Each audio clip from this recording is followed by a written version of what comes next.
Clothing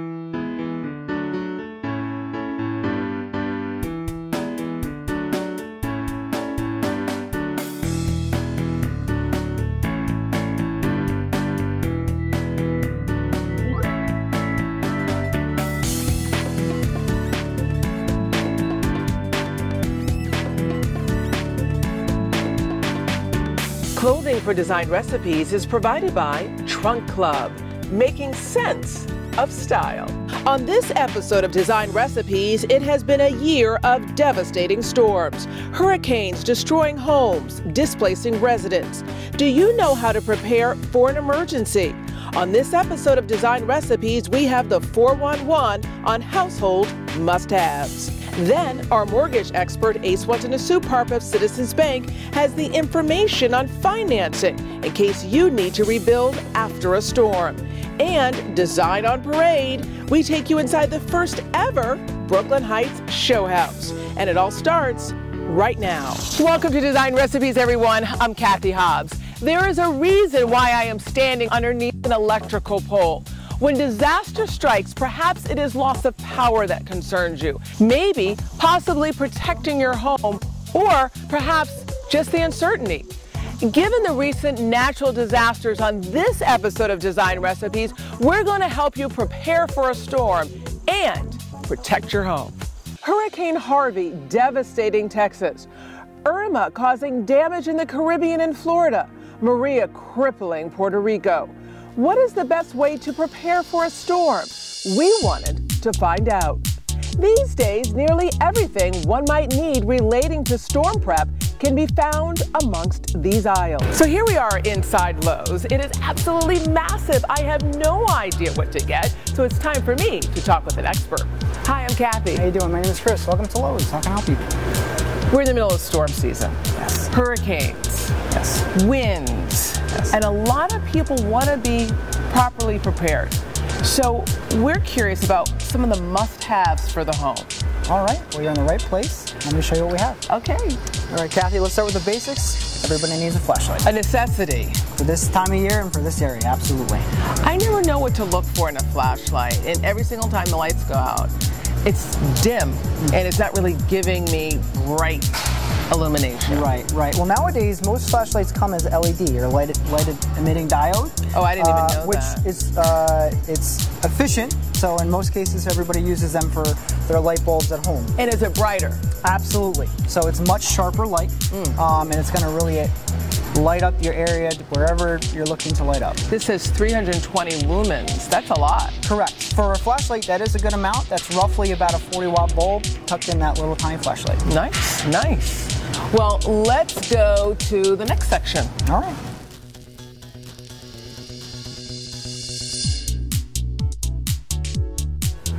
Chainsaws. I can see that being important. Absolutely. Absolutely. We have a lot of trees up here in the Northeast, and when storms come, trees fall. So chainsaws are there for backup to be able to clear the way. So these are storm doors. Yes. Interesting to come here. This is something that's important too during a storm? Absolutely. I mean, they're not called storm doors for nothing. So they're going to really... I never thought about that, actually. They're really going to protect, well, your main entry door. A lot of people spend a lot of money on their entry doors, whether they be just the cheap old steel doors or very, very expensive, nice glass ornate doors. And they're that barrier in between your nice, beautiful door to inside your home. When we talk about protection and protecting the exterior of your home, is this something that's going to help you? The winds are whipping in, the weather's whipping in. Is this really going to make a difference? This is going to make the difference. This is going to protect the inside and the outside of your home. It's going to really, when the damage is done at the end of the day, the storm door is going to be left standing. But for some, perhaps one of the most important things to have in place when a storm comes is a backup power supply. All right, Cathy, here are our available portable generators. Let's talk about these generators, though, because they're coming in so many different sizes. How do you go about picking a generator? How do you know how much power you need to kind of get the job done, so to speak? Most of these actually come with a turn lock plug, which allows you to hook up something that's 220. So you can technically even hook up something this small to a house. So this all looks really good. I'm curious about these. Are these just bigger, more wattage? Is that what I'm looking at? Well, generally the bigger the better. So size matters in the case of a well, generator. with generator, I mean, specifically in portable, the larger the engine, the higher capacity for wattage. So the larger ones you see, they have a higher wattage output, so it allows them to do more. And these are running off of gasoline, correct, I assume. Yes, they are running off of gas. Yes. Once the power goes off, there's something called a transfer switch that clicks on. That activates the generator, pumps it on, so there's constant fuel, so that generator can go as long as the fuel comes, which in most cases is going to be for a while. Well, I'm a safety gal, so I think the standby option is for me, and I think we're going to go with that. All right.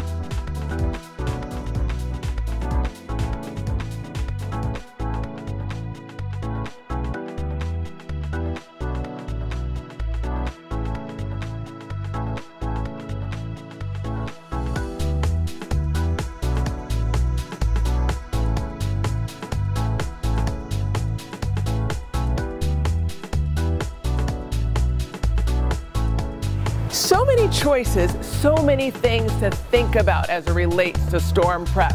The two things that stand out in my mind are a standby generator and a storm door. And we're a renovation show. So now it's time for Design Recipes Storm Prep Transformation. Our first task, replacing an old storm door. The current door barely hanging on to a cracked frame. A brand new storm door, nice and snug, creating a secure storm barrier.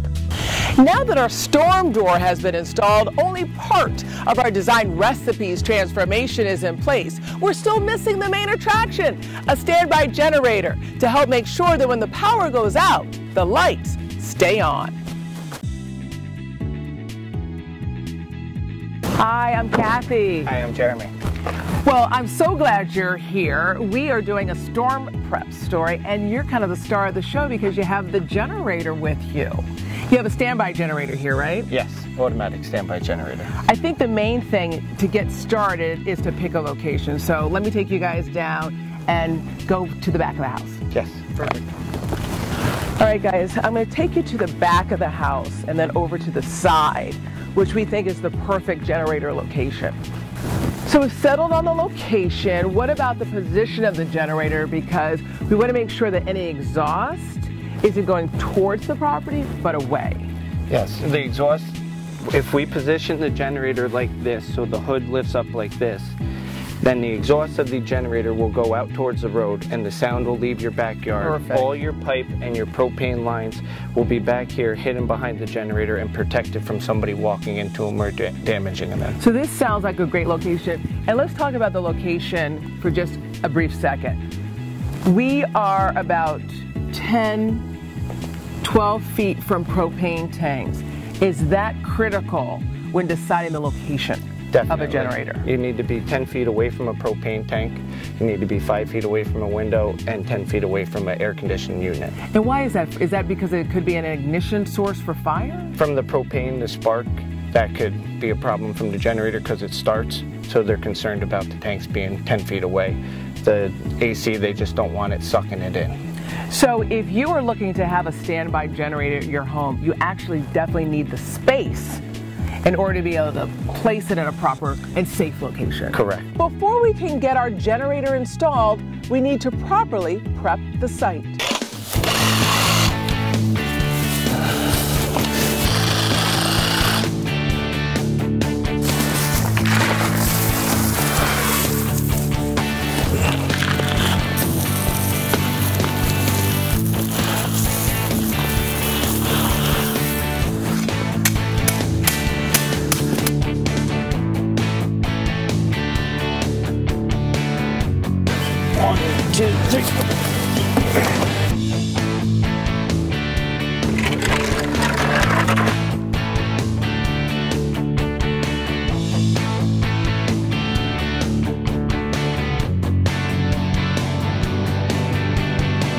Ready? Yep.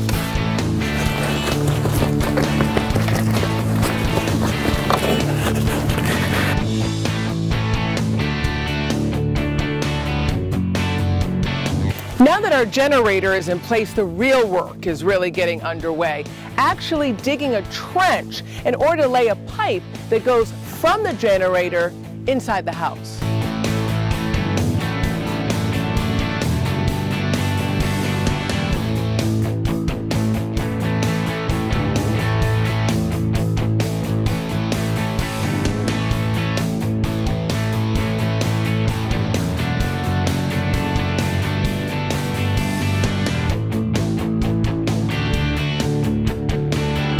Hey guys. Hello. Wow, a lot of progress. I mean, you're almost done. What happens once the trench is finished? We continue running our pipe through the trench we just dug, lay our tray cable wire in there, penetrate through the sill plate of the house, and connect it into the transfer switch. So I'm looking at some propane tanks here. So the gas company needs to come. Yes. And they're going to lay their pipe in your trench. Yes. And then what happens next? Once the gas company comes, they hook the propane up to the generator, we fire it up, we do a test, we test the whole power on the house, make sure everything comes up in case of a power outage. And then the magic. It's done, the magic. Yes. Well, thank you guys so much. Really good job by Holders Electric. I appreciate it. I'll let you continue. Thank you. Okay. For added safety, gas tanks removed. And with the gas connection made, the final step, starting up the standby generator. And so our design recipe storm prep transformation is now complete. We have a brand new storm door that will help to keep out the elements and a standby generator that's at the ready should the need arise. We'll be right back. Check out what we have up next. Mortgage expert Ace Watanasuparp of Citizens Bank is answering your mortgage questions. Coming up. When it comes to your home, you are going to want to protect it, especially in the case of an emergency. In light of recent devastating storms, if you were faced with an emergency, would you be able to rebuild? Our mortgage expert has the answers. Hi everyone, my name is Ace Watanasuparp, Vice President for Citizens Bank. Hi, I'm Corey from Washington Heights. Do I need flood insurance or will my homeowner's policy cover it? That's a commonly asked question. Not all types of disasters are covered by a homeowner's hazard policy. This is especially true when it comes to damage from flooding. When you get a mortgage, lenders are required to perform a flood search on your property in order to determine if it falls within a special flood hazard area. The Federal Emergency Management Agency, or FEMA, defines these special areas which are considered to be at high risk for flooding. If your home is located in one of these areas, you'll be required to purchase a flood insurance policy, in addition to your regular homeowner's policy, or the lender won't be able to offer you the loan. Individual requirements for a condo or a co-op purchase where there's already a master flood insurance policy in place may be different. And even if your home isn't located in a high-risk area, you may still want to consider flood insurance since flood damage can come from a variety of sources. Remember, not all insurance policies are the same, so be sure to know what your policy does and doesn't cover, and talk to your insurance agent if you have any questions. Don't go anywhere. We have more design recipes up next. For the first time, Brooklyn Heights has rolled out the red carpet for its first ever designer show house. And our Brooklyn expert, Donald Brennan, has a front row seat. Hi, Donald. Thanks, Kathy. Brooklyn Heights is one of the most historically significant areas of Brooklyn. Many of its brownstones predate the Civil War and are protected in large part thanks to the watchful eye of preservationists. This year, for the first time, a designer show house that not only highlights the work of noted New York designers, but gives the public a rare look inside one of these historic homes. Nestled among the tree-lined streets that Brooklyn Heights is known for, sits 32 Livingston Street, a historic brownstone built shortly after the Civil War. It's a stunning example of neo-Gothic style brownstone. 32 Livingston has been privately owned by the same family since 1960. And this year, the owners opened their doors for the first ever Brooklyn Heights Designer Show House. 16 notable designers were given the ambitious task of creating a one-of-a-kind show house, blending historic architecture and modern design. Each space throughout the show house is an example of each individual designer's vision and creativity. To learn more about how this spectacular show house came together, I had the honor of interviewing some of the designers. Hi Glenn, how are you? Hey Donald, good to see you. Good to see you. So I understand you're a resident of the neighborhood. How, if any way, did that inform you in some of the decisions you made here? Well, part of the reason I moved to Brooklyn Heights was because of the historic architecture, and working with this room, which is a magnificent 19th century room, it informed everything. Sure, understandable. And the location in the home, being the living room near the entry, how did that come into play for you? Well, my philosophy around interior design is that rooms should greet you when you enter. Right. In the same way that when you see someone on the street, you open your arms. Sure. And so what I tried to do with this room is that when you come into the house, the big double doors there invite you into the room. Right, good, makes a lot of sense. Anything else unique about the space that caused you to make a decision that maybe you might not see in another brownstone with a similar configuration? Well, this is a 25-foot wide house, so it's got a particularly wide living room, right. And it's got remarkable proportions. It's 31 feet long, which is a challenge, and one of the challenges with brownstones is that you either center furniture around the fireplace, or you end up with two seating groups at opposite ends of the room. And in this case, what I tried to do was sort of bring the seating area into a broader area and create a multi-purpose area at the other end. Yeah, I think it works fantastic. What a great job. Thank you. Adjacent to the living room is the equally impressive dining area, created by a design team from Deborah Burke Partners.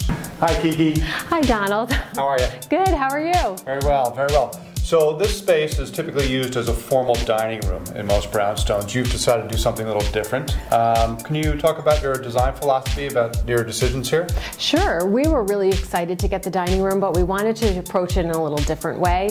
We wanted to make a space that would really work for today's lifestyle and that would be more multi-purpose. I think, you know, a dining room space can often become the room that you never go into unless there's a formal occasion, and we felt like it was more important to create a space that could be used all throughout the day, from morning coffee to afternoon to evening cocktails. And we loved the adjacency to the kitchen and the gardens in this particular space, and really imagined the people who would be using it kind of circulating throughout the space and having a variety of kind of activities and social kind of parties and various occasions where they could get together in the space. Yeah, very interesting. So one of the elements that jumped out at me when I first saw the room was the lighting. It is really interesting and dynamic. Can you talk a little bit about that? This is an element we were really excited about. We were able to collaborate with a company called Bone Simple to design this custom fixture that was made for the space. Right. It's handmade.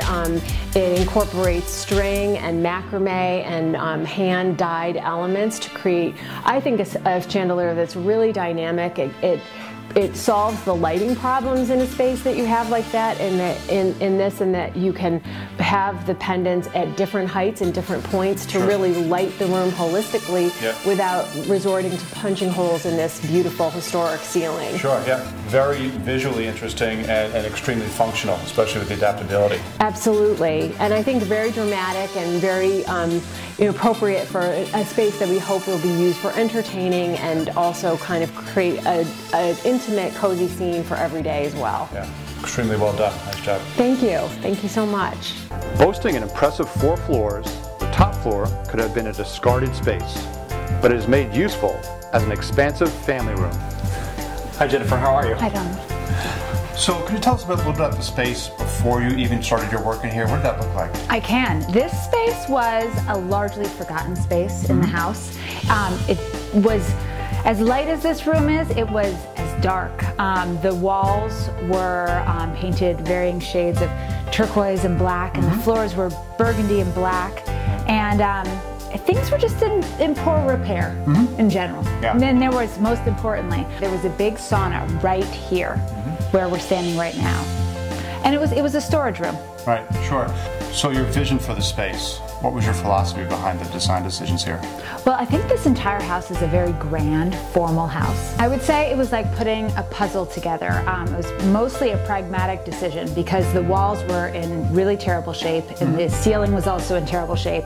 So I needed to figure out a way to like build a shell. Right. And beadboard was a material that was going to work well. And sort of from there, then it all happened at the same time. I wanted a light, bright, airy room. Right. And the function of it, you know, this is a pretty big house that we're in here. Do you envision this being used as it's been designed? Absolutely. You know, I tried to create a space that I actually would want to spend time in. Initially, everybody kept suggesting I build a playroom. And I have enough playrooms in my life, so I thought that this would be a nice opportunity just to have a very casual, sort of unprogrammed space where you could relax or be creative or really do anything you want. Yeah, it looks fantastic. You guys did a lovely job. Thank you so much. And as you can see, some of the most noted creative minds creating a one-of-a-kind, first-of-its-kind Brooklyn Heights designer show house. If you have the chance to take a tour, you'll find you have the opportunity to see historic architecture and cutting-edge design. I'm Donald Brennan of Brennan Real Estate. I'm going in to take another look. Thanks for watching. You can watch episodes anytime at pix11.com/design recipes. See you next time.